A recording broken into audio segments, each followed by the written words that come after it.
नाशिक पुणे महामार्गावर वाहन चालकांकडून नियमित टोल वसुली केली जात असताना नाशिक ते नांदूर शिंगोटे दरम्यान रस्त्याची अवस्था अत्यंत खराब झाली आहे। महामार्गावर ठिकठिकाणी मोठमोठे खड्डे पडल्यानं वाहन चालकांना मोठ्या अडचणींचा सामना करावा लागतोय। पावसामुळे अनेक खड्ड्यांमध्ये पाणी साचत असल्यानं त्यांची खोली लक्षात येत नाहीये। त्यामुळे दुचाकीस्वार तसेच चारचाकी वाहन चालकांना मोठी कसरत करावी लागतीये। खड्डे चुकवताना वाहनाचा वेग कमी करावा लागत असून अचानक ब्रेक लावल्यानं अपघाताचा धोका वाढलाय। महामार्गावर दररोज मोठ्या प्रमाणात वाहतूक होत असतानाही रस्त्याची वेळेवर दुरुस्ती का केली जात नाही असा सवाल वाहन चालकांकडून उपस्थित केला जातोय। टोल वसुली नियमित मग रस्त्यांची दुरुस्ती कधी असा संतप्त सवाल प्रवाशांनी केलाय। संबंधित यंत्रणेनं तातडीनं पाहणी करून खड्डे बुजवावेत आणि रस्त्याची कायमस्वरूपी दुरुस्ती करावी अशी मागणी वाहन चालकांनी केली आहे। टाइम्स ऑफ महाराष्ट्रसाठी नाशिक जिल्हा प्रतिनिधी नवनाथ आव्हाड यांचा रिपोर्ट। जय महाराष्ट्र। आज आपल्या माध्यम प्रथम आपल्या न्यूज चॅनलचे अभिनंदन। आपण हा सर्वात महत्त्वपूर्ण विषय आज हातात घेतला। सिन्नर नाशिक महामार्ग हा गेल्या महामार्गाची आज पण तशीच झालेली आहे। आता 6 महिन्यापूर्वीच्या रोडचं दुरुस्तीचं काम केलं। हे सिन्नर नाशिक टोलवेच्या अंडर रस्ता हा देखभालीचं काम येतं, पण ते कुठल्याही प्रकारचं अधिकारी त्यांच्या मागे नसतात। काय काम कशा प्रकारे काय करतात आणि दरवर्षी सतत नागरिकांना त्याचा सामना करावा लागतो।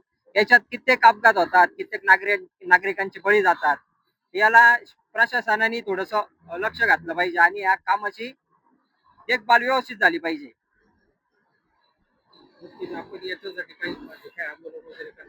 हो, 100% जर यांनी लवकर जर आम्ही मागं पण आंदोलन केलंच होतं आणि आमचं टोलमुक्त कृती समितीचं पण आमचं चर्चा चालूच आहे का बुवा रस्त्यामार्फत तुम्ही हे टोल वसुली करतात, आवाच्या सव्वा टोल वसुली करतात, पण नागरिकांना त्या प्रमाणात सुविधा मिळत नाही।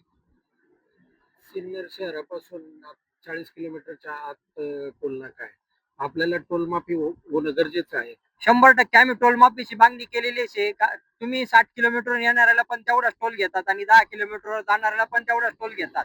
म्हणजे हा कुठला न्याय तुमचा? म्हणजे आम्ही पण 60 किलोमीटर राहायला जायचं का सिन्नरकरांनी, जेणेकरून आम्हाला ते टोल परवडल? 10 किलोमीटरला हे आवाच्या सव्वा टोल घेतात। इतर ठिकाणी पण बहुतेक ठिकाणी का टोल माफी स्थानिक नागरिकांना। आमच्या जमिनी वापरणार, आमच्या जमिनी घेणार, ठीक आहे, तुम्ही मोबदला सरकारी भावाप्रमाणे दिला, पण मग त्या पुढच्या सुविधा मिळायला पाहिजे, त्या मिळायला पाहिजे सिन्नरकरांना। आपल्याला सवलतीच्या दरात मिळतो का? नाही, सवलत कुठल्याही प्रकारची मिळत नाही। फक्त ते म्हणतात की तुम्ही एक दिवस जरी गेले तरी महिन्याचा पास घ्या, 250 रुपये 250 रुपयाचा पास आहे, तर पास मार्फत तुम्ही जा।